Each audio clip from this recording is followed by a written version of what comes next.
Good afternoon. My name is Debbie Miller, and I am a JDC board member and the chair of JDC Archives. I am pleased to welcome you today to today's webinar, which is the second program of our series on Young Lives in Turmoil and Transformation, JDC's work with children in the 20th century. I also want to warmly welcome and thank our co-sponsors, Centro Primo Levi. Before introducing our speaker, I would like to say a few words about the JDC Archives. The JDC Archives holds the records of JDC since its creation about 108 years ago. As such, it is one of the most important repositories for the study of modern Jewish history.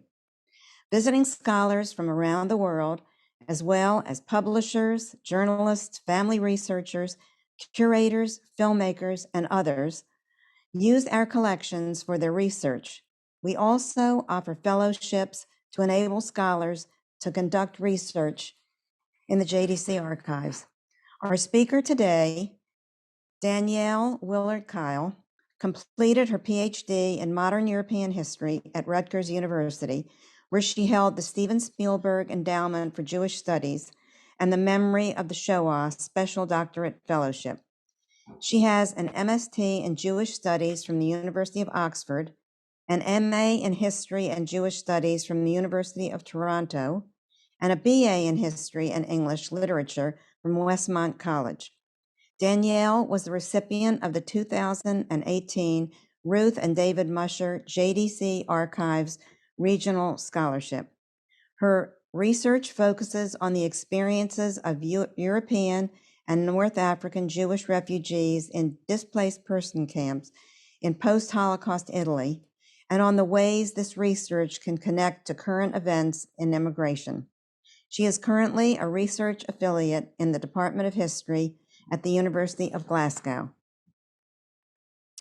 Our format is that our speaker will present for about 45 minutes, and this will be followed by a 15-minute Q&A. Please note that your microphones are turned off, and we will take questions via the Q&A function. You can send us questions at any time during the lecture. A warm welcome now to Danielle Willard-Kyle. Thank you, Debbie, for that introduction, and thank you to Isabel and the entire team at the JDC for the invitation to present today. And without further ado, I will start my presentation.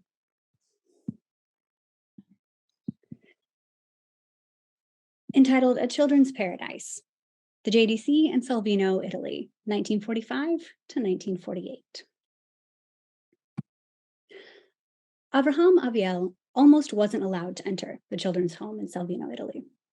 When he arrived at the gates in November 1945, having hitchhiked his way from Milan, because he had been told that this was a home for children wanting to go to Palestine, Moshe Zairi, the home leader, tried to turn him away. "This is a children's home," Zairi told him. "Not the right place for you. You have to go back to Milan. There they will tell you where to go." Aviel apparently looked much older than his 16 years, and Zairi feared he would be a bad influence on the other children. After some discussion at the gate, Zairi decided to allow Aviel to stay the night on a trial basis. This was, according to Aviel, the beginning of his new life. He recalled that once he was allowed in, he, quote, let go of his rucksack, and with it his independence and adult responsibility that his wartime experiences had forced upon him. Little Avraham went back in time. Having won the struggle for physical survival, he now had to decide what to do with his life. Located in the foothills of the Alps, Selvino became the rehabilitation center for hundreds of Jewish children, primarily foreign orphans and unaccompanied minors in northern Italy from 1945 to 1948. Heralded as a rousing success in the years following its closure, Selvino nevertheless struggled during its existence to please all the parties involved in its operation. Utilizing a combination of sources from a variety of agencies and the children themselves, this lecture uses the Youth Aliyah home, Selvino, as a case study for investigating how decisions were made amongst these various international organizations, voluntary agencies, and the refugees. It examines the role of the JDC in particular as a major funder backing the Children's Center, and its work in conjunction with these other agencies to provide for and eventually resettle the children. It posits that much of the tension we see between these agencies came down to primarily two factors: the question of Zionism and rehabilitation styles. By considering Selvino's history within the broader context of the JDC's program in Italy, this lecture contends that the operating procedures of these non-governmental agencies become clearer through comparison, as does the remarkable legacy of this small home. When the war ended in mid-1945, the Italian Jewish community began to come out of hiding and to worry anew about the future of Jewish life in Italy and beyond. One of the first priorities was the return of Jewish children from Catholic homes and monasteries. In May 1945, the Jewish Brigade of Palestinian soldiers from the 745th Company of Royal Engineers arrived in Milan. Amongst their company was a man named Moshe Zieri, a Polish Gordonia Zionist from the Kutzvat Schiller Agricultural Collective in Palestine. Approached by the Italian Jewish leader Raffaele Cantone to be the head of the new Jewish home for children rescued from Catholic convents in the area, Zieri agreed immediately. The home was thus started in Piazza Torre in central Milan, but by September, they had run out of space. Anticipating a greater number of children survivors arriving from the concentration camps in Poland, they began to search for a new home, and they finally found one in the tiny town of Selvino. And here's a map just to simply show you where Selvino is. Within the small town in the foothills of the Alps, between Milan and Switzerland, there was a large house named Schisopoli, after Antonio Amatore Scissa, a local hero in the battles against the Austrians in the Italian Risorgimento, or the unification of the 19th century. Most frequently referred to in the literature and by the children themselves simply as Selvino, this 4-story house consisted of a huge dining hall, a generous kitchen, several dormitories, classrooms, an infirmary, an indoor pool, and a home theater, all amidst large gardens and a small forest. During the fascist period, this home was used as a boarding school for elite fascist youth, where soldiers on leave could vacation and watch the parades and drills of young fascist recruits. A list of fascist donors remains engraved on the entryway wall, with Benito Mussolini's contribution of 5,000 lire noted prominently at the top, as you can see here. In the confusion caused by the fall of the Fascist Party in 1945, the house was given to the Socialist Party to be used as a home for socialist youth. Luigi Guarini, Milanese professor, appointed head of the socialist youth activities and ardent anti-fascist, however, agreed to give the home to Cantoni and Zaidi for the purpose of housing Jewish youth on their way to Palestine. Thus, in the fall of 1945, Cantoni and Zaidi opened the doors of Selvino, transporting their young charges with them high up the mountain. This young group, primarily made up of children who had been hidden during the war, were soon joined by the survivors of concentration camps and later survivors of the war in the East Soviet territories. These children arrived at the home, oftentimes in groups created in Poland or Soviet territories, and the Bricha movement helped these groups find their way across the Alps into Italy and into the central receiving station in Milan, which sent them on to Selvino. Housing an average of 250 children under 17 at a time, over 3 years, Selvino became home to nearly 800 children, all orphans or unaccompanied minors. Although concrete statistics are unavailable given the sometimes extremely transitory nature of the stays for some of the children, it's generally accepted that the majority of those who passed through Selvino went on to Palestine or Israel by the time the home closed in 1948.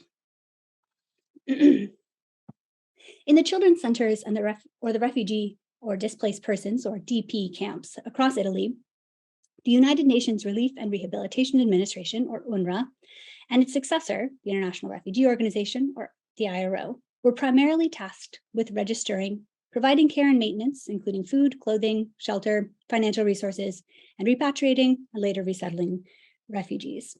But they were aided in their work by a host of voluntary agencies, as you can see here. The Jewish Agency and the American Jewish Joint Distribution Committee, or the JDC, were the primary agencies responsible for Aliyah, or immigration to Palestine. The Jewish Agency, a specifically Zionist organization from Palestine, was directly involved in the logistics of the clandestine immigration, especially that which fell outside of the British mandate. In contrast, the JDC was known as the largest non-political organization dedicated to helping Jews in distress all around the world.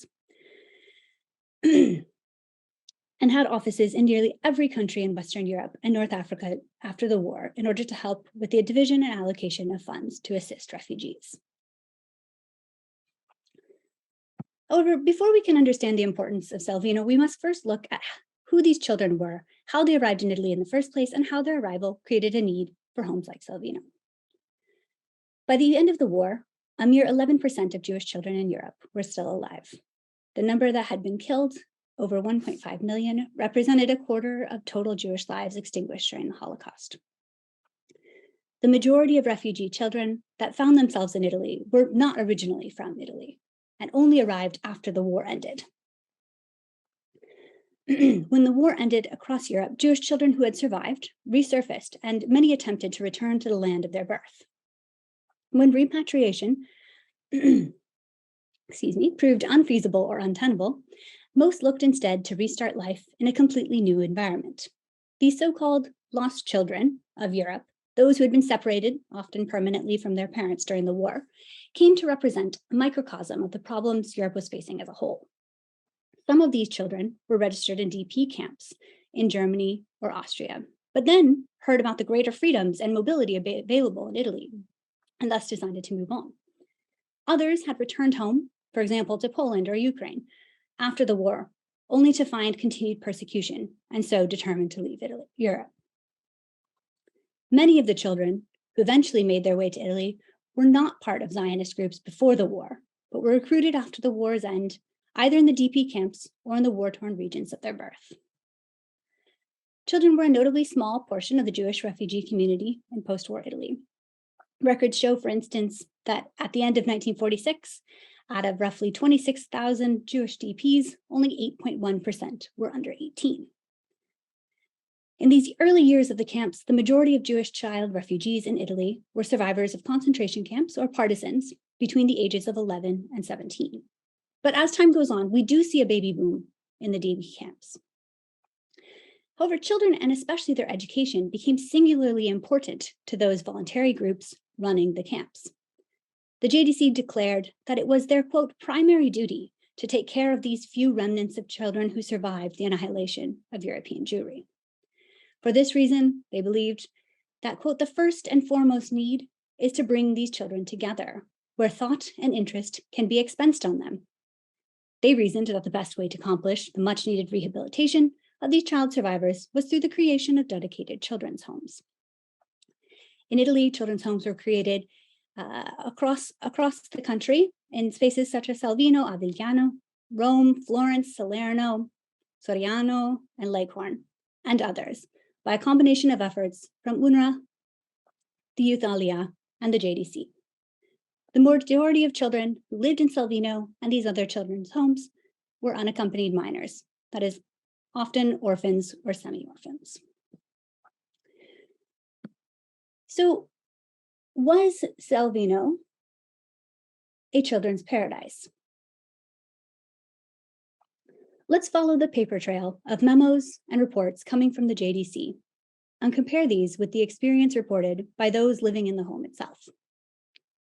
Selvino remained in operation from mid-1945 to late 1948, but the, quote, children's paradise of 1945 found itself under severe scrutiny in the middle of 1946.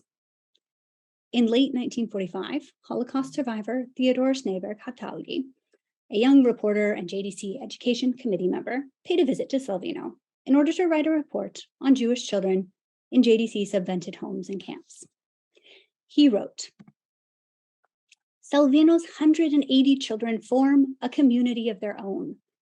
Nearly all of them are orphans. They remained alone, abandoned, homeless.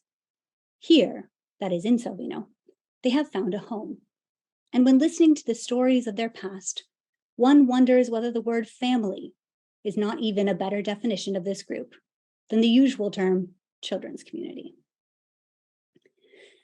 And the young Schneeberg-Cataldi was not alone in his assessment.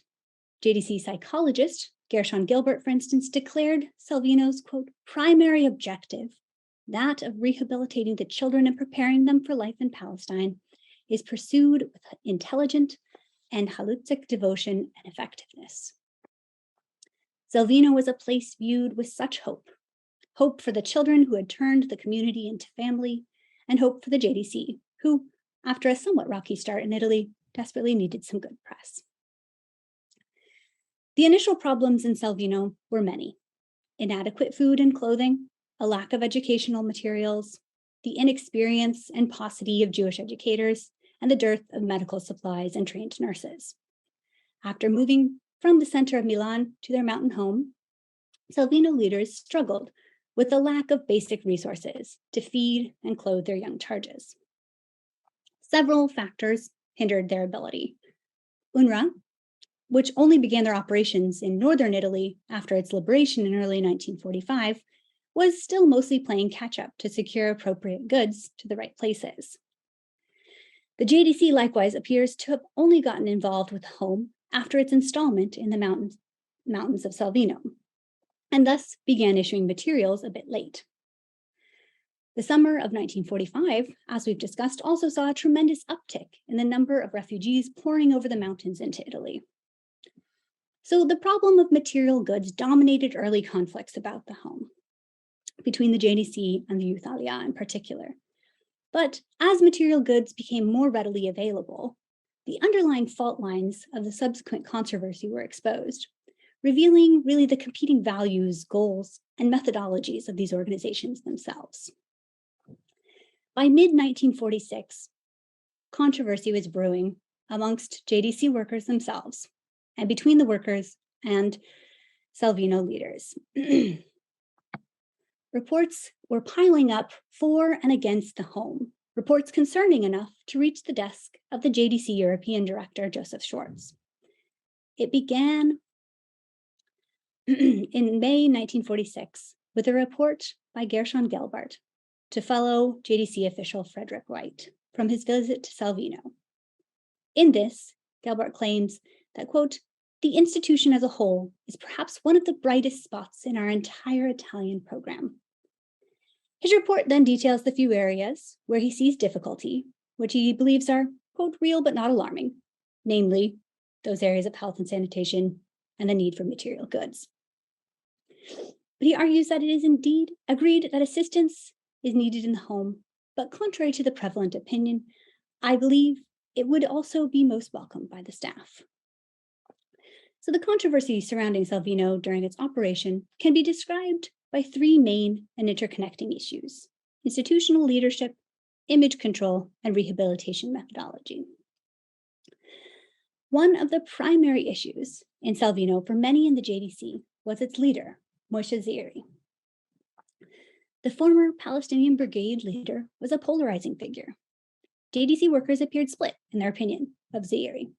Some, like psychologist Gelbart, upheld him as, quote, "an able, devoted, energetic director," while others, like Elias Gordon, decried him as simply, quote, "an idealist," without any sense of reality. Gordon, one of the medical supply workers for the JDC, interacted with Zairi on several occasions, and they appear to have started off on the wrong foot.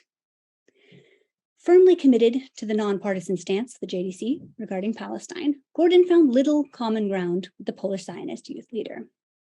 Gordon expressed his opinion of the home in a harshly worded letter to the JDC Italy head of mission, Jacob Trobe. He says, "If you wish to have this institution run on the lines of communal settlement, if you wish the children to work until 12 midnight, not because Zairi is cruel, but because of his ideals, then you must employ him. If your emphasis is to have a clean, normal children's home, however, then you must immediately dispense with Mr. Zairi's services." He goes on to describe a recent trip Zairi had taken through the rough hills overnight, accompanied by many young children, just to see an opera in Milan, claiming that in this place, quote, "culture was more important than physique." Selvino had become a Zionist kibbutz where work and ideals trumped all, according to Gordon. The children in the home, however, often felt differently about Zairi's work and ideas. To many traumatized refugee children struggling to rebuild trust in the adults in their lives, Zairi became a new father figure. Avraham Aviel, for instance, remembered Zairi as the imposing figure who at first blocked his entrance to the home, but eventually permitted him to enter this paradise. 16-year-old Bernie Rosner, for instance, declared that Zairi's leadership inculcated, quote, a deep sense of his own worth within a young and impressionable Rosner. He also describes his trip to see the opera, Bizet's Carmen, in Milan, but went on to note that the opera was not their only visit in Milan.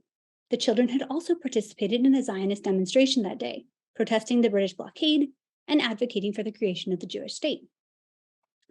The Youth Aliyah advocated for the children's participation in these types of events, stating that this would allow the children to feel closer to their future lives. The JDC, however, feared somewhat the politicization of these events. Zairi also had his supporters in the JDC. Gelbart, noted child psychologist, continually wrote favorable reports about Selvino and Zairi in particular, claiming his work to be amongst the best of all the children's centers in Italy. Following the condemnations of Zairi by Gordon in September of 46 and the subsequent investigations by other JDC leaders, Gelbart wrote that Zairi had simply been, quote, met with an attitude of petty jealousy, Prussian bureaucracy, unsympathetic interference, and broken promises. One can perhaps see some of this petty jealousy in Gordon's letter, in which Gordon claims, I have had many interviews with Zairi. I have every respect for his intellectual honesty, which is never prostituted to our ideas of honesty. Gordon's version of, quote, honesty could not be aligned with Zairi's Zionism. The clash here truly appears to be over an understanding of the political orientation of the home. Investigating this controversy in Selvino also gives us the opportunity to see how the JDC cared and cultivated its own image abroad and within its donor base, particularly in regard to the connection to Zionism.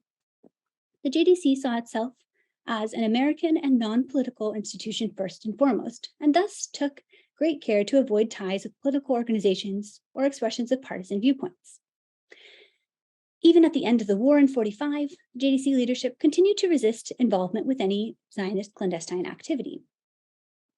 Historian Edith Zertel pinpoints the first signs of change in the JDC mindset to two events in August 45. First, the JDC appointed Charles Passman to be the head of the JDC Mediterranean operations. Passman was a strong believer in the Zionist mission to Palestine.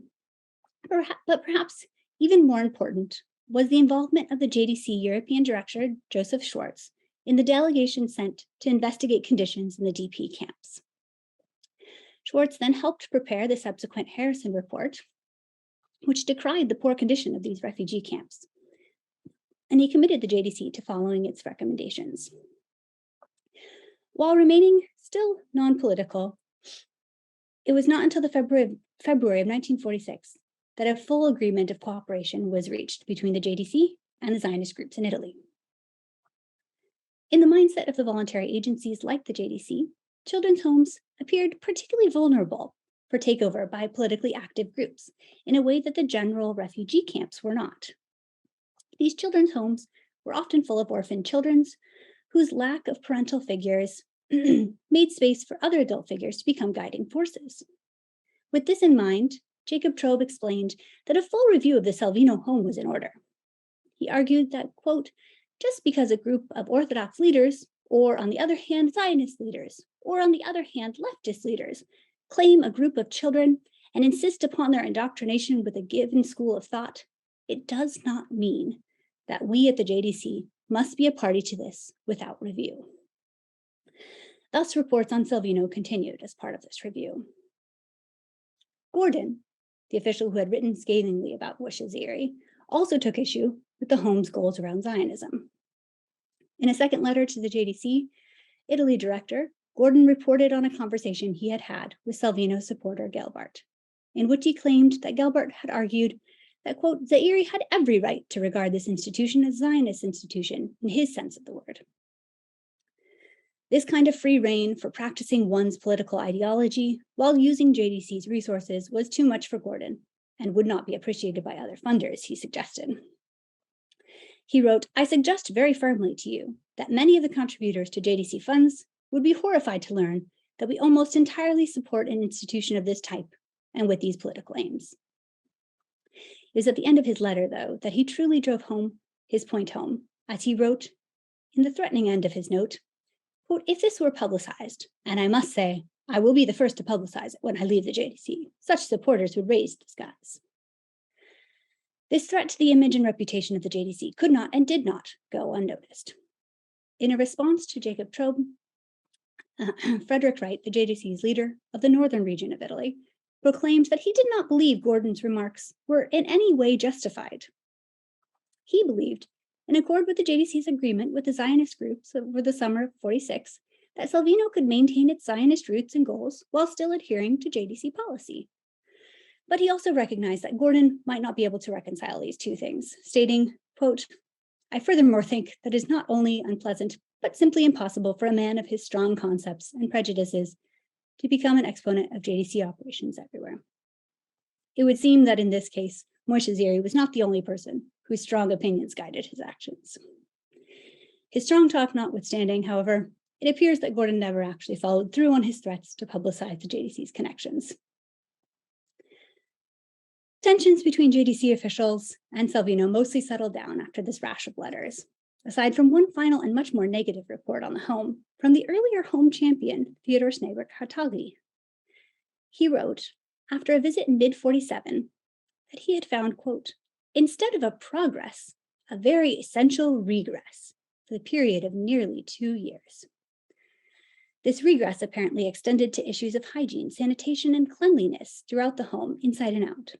Most concerning, however, was the behavior of the children, which he describes as, quote, "very unpleasant." Schneeberg-Hartagli was quick to lay the blame for this insufficient education, he said, on the management of the home. He believed that children from such traumatic backgrounds could hardly be held responsible for learned behaviors. It was the duty of the management, specifically the home director, Zairi, to provide an education that taught organization, discipline, and traditional social rules. He argued that the lack of discipline was clear from the way the children spoke back to the adults and the general disorder. Given the overall positive reviews we have for the home from this period of 1947, it is perhaps safe to assume that he simply arrived on a bad day. Or perhaps he really just misunderstood precisely what these social rules were in these Youth Aliyah homes. The successful legacy of Selvino can be attributed to many things, including the influential and charismatic leader, the ability of so many children to pass through and create new lives for themselves, but it's also indebted to the JDC's recognition that rehabilitation takes many forms. Speaking of the Youth Aliyah home Selvino, the JDC director highlighted the key issue. The question really posed is, who has the custody of orphan children, and who is in a position to speak on the form of education they should receive? The answer, it seemed, depended on who you asked. For many working in the post-war period with refugees and DPs, the concept of rehabilitation was linked first to physical and mental wellness, and then job training and education, with behavioral modification included. At Selvino and many other Haksharot and DP camps in Italy, however, this was all seen through the production of the virtue of self-help, which focuses less on finding one's place in society and more on recreating a new society with different rules and norms that centered around communal and shared living. As Selvino child David Zugman remembered it, Zairi created small groups within the home to facilitate both the recreation of family-type bonds and to instill a sense of independence and responsibility in the children within these smaller groups. The focus on self-reliance was also evident in the house standards Zairi created. First, the children were to be self-sufficient, which meant there was work to be done. Avraham Aviel explained how the chores were divided. Moshe, together with his team of youth leaders, ran the establishment, but all the daily tasks involved in running the institution were done by the children themselves. Everywhere there was an atmosphere of activity. Some children got up early to do cleaning duty. They worked hard at scrubbing and cleaning the floors and the stairs. Others worked at gardening and cleaning the yard, or worked the kitchen and the dining room, in the laundry, in the carpentry shop, doing shoe repairs and tailoring. Children of every age had their allotted tasks. Schooling was also an important feature of Selvino, as it was for all children's centers. The study of Hebrew was paramount for children who would soon be living in Palestine. When the home opened in 1945, Aviel recalled that, quote, there were no organized study courses. Improvised Hebrew lessons were provided by those youth leaders who had managed to obtain knowledge of the language before the war. However, by mid-1946, there were organized study courses by the JDC, with teachers brought over from Palestine. Although younger kids continued to mentor and teach younger ones, as maintaining permanent teachers remained a constant headache in Selvino. Not everyone in the home agreed with Zairi's educational model. Some of the children initially rebelled against the idea that they would have to work in the home. Selvino child Zaiv, for instance, wrote about his arguments with Zairi and the others, stating, quote, what's going on? Do we have to work here too? Didn't I work enough in Germany? He said that he eventually changed his mind and began to see the benefit in the work, in part because he realized that, quote, his future depended on it. Helping the children see the value of their work and the importance of self-sufficiency was a primary goal of the home. Bernie Roster, another Selvino child, agreed with Aviel's assessment, explaining that camp chores were performed by the young initiates in such a way as to nurture a spirit of solidarity with each other and with the larger Zionist cause. This kind of solidarity would help them see them through the difficult travel times ahead. Themes of family and rebirth and future orientation, most frequently connected with a new life in Palestine that was beginning there in Selvino, filled the pages of the household newspaper Nivenu. Nivenu, meaning our words, was the newspaper created nearly entirely by and for the Selvino children. It was meant to be a way for them to give voice to their current experiences and future hopes. Each issue consisted of 4 to 8 pages of mostly prose with some poetry and drawings and editorials. Within the first few months of the home opening, the children demonstrated their own commitment to responsible communal living. Aaron Steinberg, for instance, wrote in Nevenu that the children, quote, must begin to live the life of the collective, so that when we reach Palestine, we will not be overwhelmed by the wastelands of the Negev or by any other difficulties, but will be able to work our land willingly. I would like to end with this. We here are contented Jewish youth, for we are receiving a Zionist education. Rehabilitation, of course, was not only about work, but it also meant encouraging the children, many of whom arrived, quote, undersized in body, but old in mind, to relearn how to play and to have fun. They had missed, according to the JDC, quote, what should have been the most important play period of their lives, and instead had witnessed the hardships and horrors of the camps. This combination of play and work created, quote, a daily routine so long denied them and reestablished a sense of normalcy in their lives, Rosner declared. Their daily routine was, quote, guided by a social order in which activities were arranged both for the good of all and for the benefit of the individual.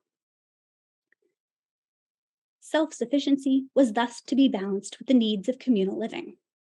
And a large part of this communal living was to be future-oriented, to the extent that Zairi strictly forbade any discussion of one's past experiences. Zairi believed that the only way for these child survivors to recover from the overwhelming amount of trauma they had faced during the war was by not speaking about it. Thus, he implemented a strict no speaking of the past policy. No speaking of one's birthplace, experiences during the war, or how they found themselves in Italy, in an attempt to help the children look to the future. Now, this decision was not made lightly by Zairi. It appears that he struggled with how to interact with the children and how to best encourage them. In one of his many letters to his wife, Yehudit, Zairi admitted his own difficulty in knowing how to help them, and at first feeling like he might not be the best person to do this. He said, but when I listen to these children's stories, I feel so small and insignificant. What is my strength compared to their life experience and the wisdom they have acquired? According to Zairi, however, rebirth required the price of silence. He said, we don't sing about blood and battles. We sing about life and creation. He desperately wanted the children to be able to envision a new life and a new future for themselves in Palestine. And this would be most easily done with blank slates, he reasoned. The Selvino children themselves responded in different ways to Zairi's kind of no discussion of the past rule. Some children agreed with Zairi's self-assessment above. They thought that it would not matter if they could discuss the past because he and the other leaders from Palestine were simply not in a position to understand, as they themselves had not experienced the concentration and death camps. Speaking 70 years later, another Selvino child, Chaim Luftman, said he really liked Zairi and felt very good about the general conditions of life at Selvino. Nevertheless, he said, he would, quote, judge the leaders as not good enough because they were undermined by a fundamental misunderstanding. They did not know how to treat us. We were not just orphans, we were orphans from another planet. Zairi and the other leaders had endured a very different wartime experience than the children. As Avraham Abiel remembered it, Zairi was, quote, incapable of helping the children psychologically because he had too much to do, too many daily needs to meet. The present and the future were all that Zairi had space for.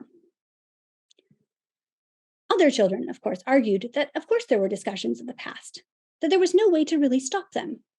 The venue frequently contained stories or songs from the children's past. Bernie Rosner, who had grown up in an Orthodox family, described a religious service in Selvino that was planned to commemorate Rosh Hashanah. It started off well, but then, quote, the service had to be stopped when the entire group of youngsters began to wail and sob. The ritual so long forbidden only brought forth memories of the terrible losses they had suffered, especially the loss of their families, with whom they had previously practiced their faith. The services were intended to be a celebration of the continued presence of Judaism and Jewish life in Europe, but they instead reminded the children of what they had lost. Now, Moshe Zairi was not the only children's leader to propose theories about trauma recovery. Others came to similar, although perhaps less intense, conclusions about the need to focus on the future. For instance, Dr. Therese Bross, on behalf of the newly formed UNESCO, wrote a report which was intended to create a new plan for the United Nations to deal with the educational development of these lost refugee children. Bross argues for the inclusion of children in the future planning for rehabilitation by stating, any sort of future gives meaning to a child's life, as it assumes a specific form in his imagination and makes educational rehabilitation possible. That fact is fully appreciated in Zionist homes, in which the active enthusiasm evoked by plans for the future tends to fill the gap of the past, which is lost. The child's agency was thus important, Bross argues. Her theory was that if the child felt excited about future prospects, they would begin to heal from their wounds in the past. It was less important to her, admittedly, where geographically that future happened, although she did recognize that Zionist homes were particularly good at instilling a sense of new national hope in the children. And yet, some children in the end decided not to settle in Palestine. Some Selvino children discovered that they had families still alive elsewhere, whereas others simply tired of life living in the collective. But Selvino had strict policies about this. As one former Selvino child reported, that once he decided not to go to Palestine, Zairi expelled me from the home, since he feared my presence would diminish the school's strong Zionist ideology. Now, this type of change of heart was predicted by British and American social workers, who favored a more individualistic or familialistic model of rehabilitation. These social workers, many of them JDC workers, believed that returning a child to his or her own family, or to a new family, for that matter, would prove to be the best policy for the child's healing and future. In Italy, however, we see perhaps one of the largest convergences of what are known as collectivist ideals groups, because of the great many Zionist groups present. Collectivist policies, on the other hand, advocated by continental social workers and many Jewish groups, argued that it was in the best interest of the child to allow them to remain in a larger group of other children their own age and of their own beliefs. Here, children were brought together to be rehabilitated and, especially for the Zionist groups, to help form a basis for a new nation. Jewish children thus represented the future of the Jewish race, and this future should be within their own nation, these Zionists claimed. Thus, a struggle between the individualist, familialist, and nationalist rhetoric placed children in the middle of families, religions, and nations who all claimed authority over them. each seeking to rehabilitate children armed with their own understandings of psychology and trauma. This also seems to indicate that despite claiming to know what was best for youth, no one policy fit every child, and neither Jewish groups nor the JDC always knew how best to help their charges heal. The largely positive legacy of Selvino that we find in the literature today can be attributed to many things, including an influential and charismatic leader, the generous donations of organizations such as the JDC, and the children themselves. Abraham Raviel recalled that when the children entered the home, quote, they began to consider the meaning of life. Each child, in his own way, had to come to terms with the past, the loss of a childhood, the loss of family and friends, and to conquer his fear, to learn to live in the present and to dream about the future. In the end, however, despite the controversies over leadership and Zionist policies, the JDC recognized that the children of Selvino themselves were happy. As even Schneeberg-Hatalgi, who had written such a damaging report, admitted, quote, as far as the feeling of the children is concerned, I won the impression that they like their staying in Selvino and that they really love their director. The JDC's ultimate acceptance of Zionist collectivist ideas centered around self-help and communal living as a possible method of rehabilitation ensured this home's survival and also helped to safeguard the integrity of many other children's homes throughout the post-war period. Thank you.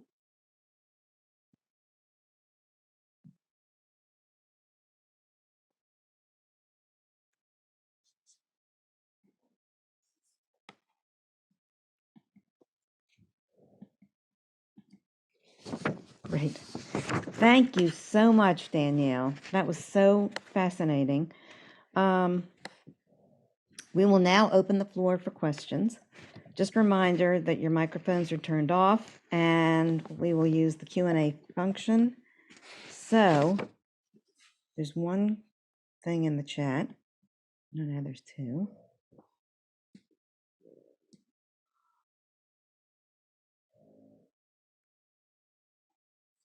So I'm not seeing any questions. Does anybody have any?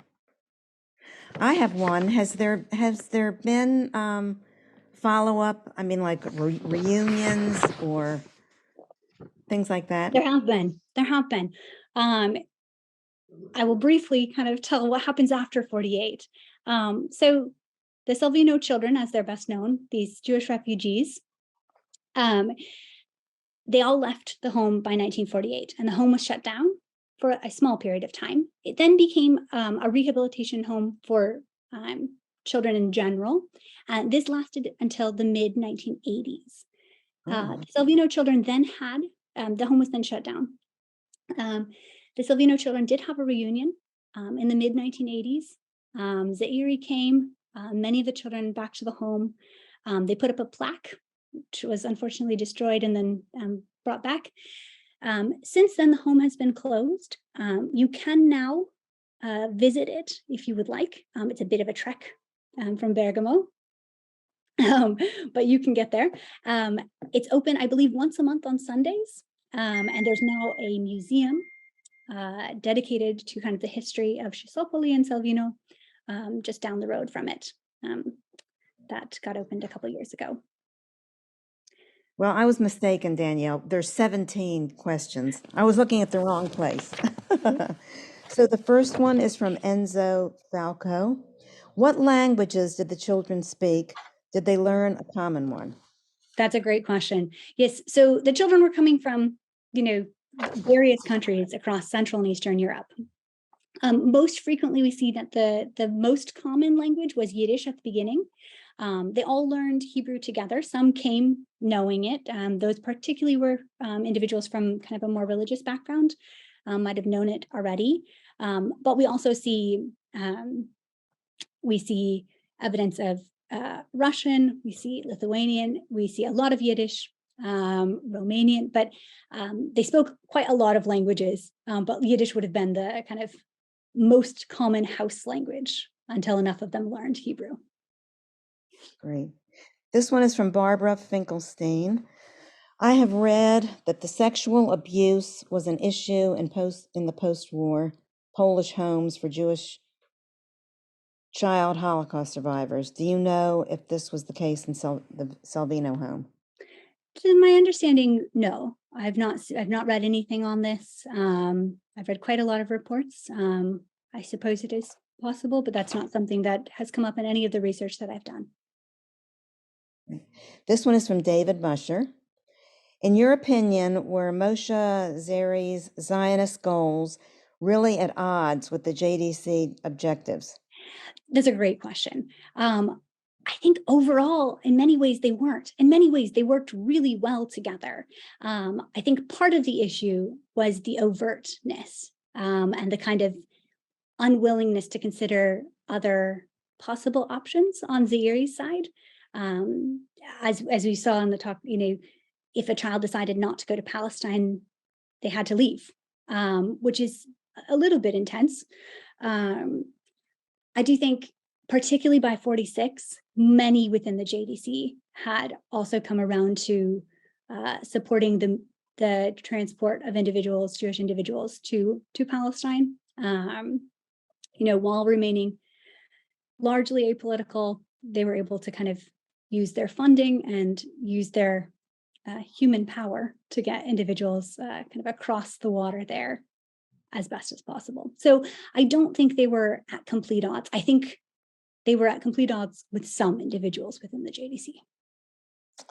This is from Arthur Ungeleiter. How did these children turn out? Great question. There's 800 of them. So it's hard to make a super generalized conclusion, I think, but quite a number of them moved on to Palestine, Israel, and many of them grew up very happy, started families there, and lived out their days there. Some arrived in time for the 1948 wars, and some sadly perished in those. Others did decide to move on elsewhere. Some wrote about their struggles to come to terms with their past, as you might expect from many Holocaust survivors. So we do see that for several of the children. But I think overall, the reports were pretty good. This one is from Michael Rubel. Thank you for your wonderful presentation. What is the status of Selvino today? Well, you told us about the museum. My father was a Selvino child. I would like to visit. Are there gatherings of the children of Selvino or the children of children of Selvino? Yes to both of those. There is a group that's fairly active. They have representatives in the US and Italy, I believe, and Israel. And it's called the Children of Selvino. And they do run gatherings for both the children and the children of the children of Selvino. I believe the latest I heard is that they're planning another gathering for next year. COVID did put things off a bit, so they've had to postpone a little bit. But I would be happy to connect you with the individuals who are running that, if that would be of interest. Do just send in a message to the JDC and I can connect you in the right way. You can visit, but as I said, the house is only open, I believe it's 1 day per month. So just do ensure that you double check what day that is and connect with the tour guide there so that you don't end up standing outside the house like I did. Were there babies there? There were some babies. So you can see in, I believe, one of the pictures that showed some of the babies. There were babies that were born in the general camps. And so some of the babies were also born to some of the leaders who lived in that house. The majority of children, particularly at the beginning, were in that 11 to 17 year kind of age range, what we might call teenagers or youth. So there were babies who were born. The DP camps more generally did have a fairly large baby boom. We see this in Germany, in Austria, and in Italy, with kind of new families starting in 46 and 47 in particular. But the majority of children were that kind of teenage or early adolescent age. This is from Kathy Hillebrand. In the end, what happened to the question? What percentage of the children immigrated to Israel, remained in Europe, or immigrated elsewhere? Of the Selvino children, it is very hard to say. Really, actually, getting statistics for this period is a challenging task. What I can say is the safest answer is the majority moved on to Palestine. Very, very, very few stayed in Europe, if they had come down to the DP camps in Italy, that is. And some migrated elsewhere. US, Australia were big areas of immigration. Some into South America. However, before 48, the emigration is done fairly clandestinely. And so we often lose individuals. You can follow their tracing records through documents stored at places like the Arlson archives. And these are great records, but they do eventually sometimes lose people who we don't know exactly what happened to them. But it does seem likely that they kind of moved on to Palestine, or we can kind of get a sense of where they most likely would have gone. Are you familiar with the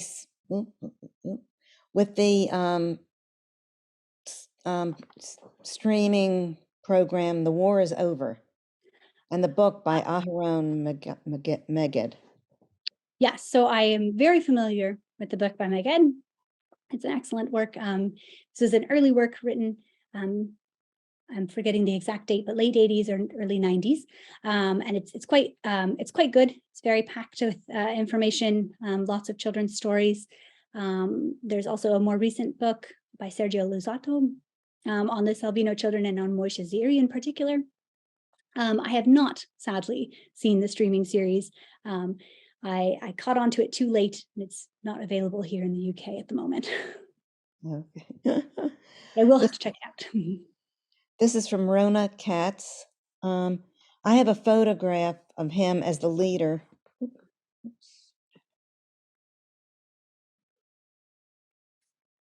Wait a minute here. I would like to submit the photograph to you for verification that it is Selvino and not the Cremona DP camp. Where? Okay. If you would like to send anything over, just get in touch with the JDC, and they have my email. It's also just my full name @gmail.com. But very happy to look at that. And then I'm sure the JDC would be very interested in also seeing it. This is from Sarah Vinson. Oh my goodness, what happened here? What JDC archives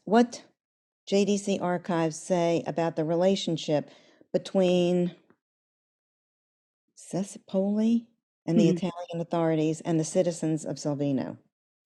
That's a good question. So I think she's asking kind of what do the archives say about the relationship between the kind of the town and the individuals who are housed there. So we see something, and there's some information in the archives of the JDC. There's also kind of more external sources that I found elsewhere that speak about kind of the broader relationships to the Italian community. In Selvino, in particular, it's a very small mountain town. It's kind of it's now often a ski resort kind of space. It's rather hard to get to kind of go up a very large hill. But the relationship between the children there and the townspeople was good. They did not interact a ton. So what we do know is that they employed a local caretaker, so a local Italian caretaker who took care of kind of the bigger problems on the estate, the things that the children couldn't take care of themselves. And that relationship was quite good. The children would also go into town. There's reports of these, and you saw kind of the last photos there, and get their photo taken at a local photo shop. And they would be able to take this with them. And so many of them did this. And so there's some interactions we read about with these local individuals. We also know that some of them assisted children who decided to leave the home, either because they were not getting to emigrate to Palestine fast enough, or because they had chosen to go elsewhere. And they were sometimes taken on the back of trucks and lorries kind of down the mountain to Milan or Bergamo, where they could kind of catch a train elsewhere.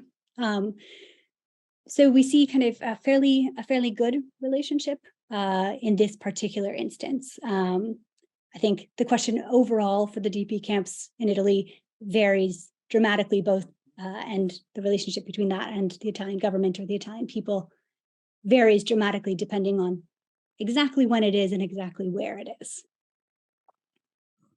This is another one from David Musher, who wants to know if there's been follow-up done on the present-day survivors of Selvino. What was their recollection of the home and the leaders?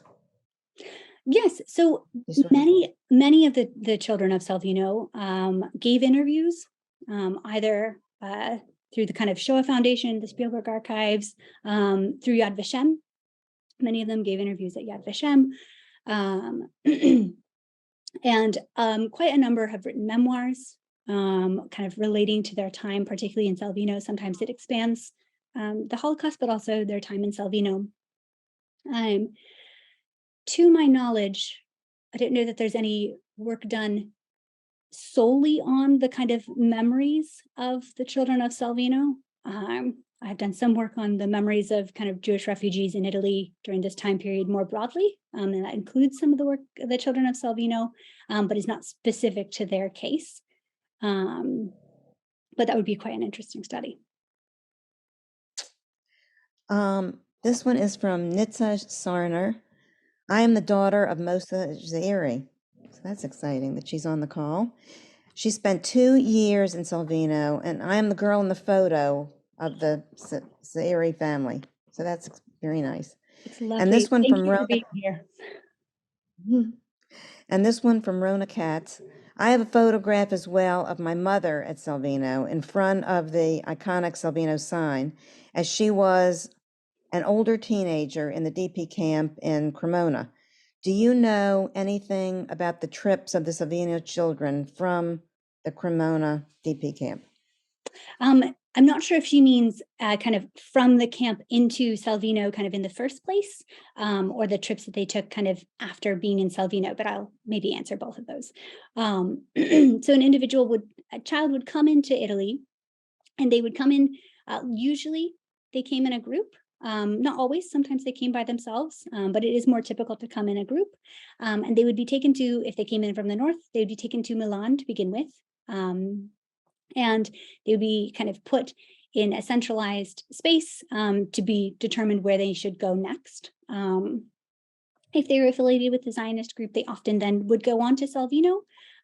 Some went through Cremona first. Cremona was a much larger refugee camp, DP camp, also in the north. Some went there first and then found out about Selvino kind of through word of mouth. And we have reports of some children begging their parents to let them go to Selvino, where they could be with other children, where they could potentially make Aliyah faster. They then, either by themselves or with a group, would take these large trucks. There was a picture of kind of some of the trucks for the Bricha, and they would use those big trucks from the JDC to travel up the mountain. We also have some reports of them going up on a donkey, although I don't think that was quite as common. But that's kind of how they would make it from Cremona to Selvino to stay there for a while. They then, when it was their turn to leave Italy, they then would start making their way down the boot, sometimes stopping in Cremona, but often going kind of down on the right side to make Aliyah, or attempt to make Aliyah at any rate, by boat, where they were sometimes stopped by the British Brigade. Lucky. This is a question from Ted Comet, who wants to know what motivated you to undertake this project. This was a somewhat of a serendipitous find on my part. This work had been done. Some people knew about the Selvino children, of course. In my first year of doctoral study, I went to Italy. I went to Milan, to the archives there. I had determined I wanted to look at refugees, Jewish refugees, to determine a little bit more about what their experience was like in these DP camps. And the archivist at JDC said, you might be interested in these files of this children's home in Selvino. I said, I don't know anything about this. what is this? And so she introduced me to the home and to the space. And it was the first children's home that I'd heard of. I then kind of learned that this was a more common feature, but it was something that something about the story struck me. And I wanted to continue to research a bit more, and to really get to investigate all ages, but in particular for this portion, the children. Great. Danielle, we have several more questions, but we've run out of time, and I hope that you will go to the Q&A and answer them after we're finished, if that's okay with you. You can do We that. really appreciate it. This was Absolutely. fascinating. It really was. Absolutely. Thank you again. And thank you to the Centro Primo Levi for co-sponsoring today's program. Our next webinar, the third program in the series on Young Lives in Turmoil and Transformation, JDC's work with children in the 20th century, will take place on November 21st. Zsuzsa Fritz and Sasha Friedman will give a talk about reviving Jewish culture at Sarvash Camp, now and then. The invitations will be sent out next week.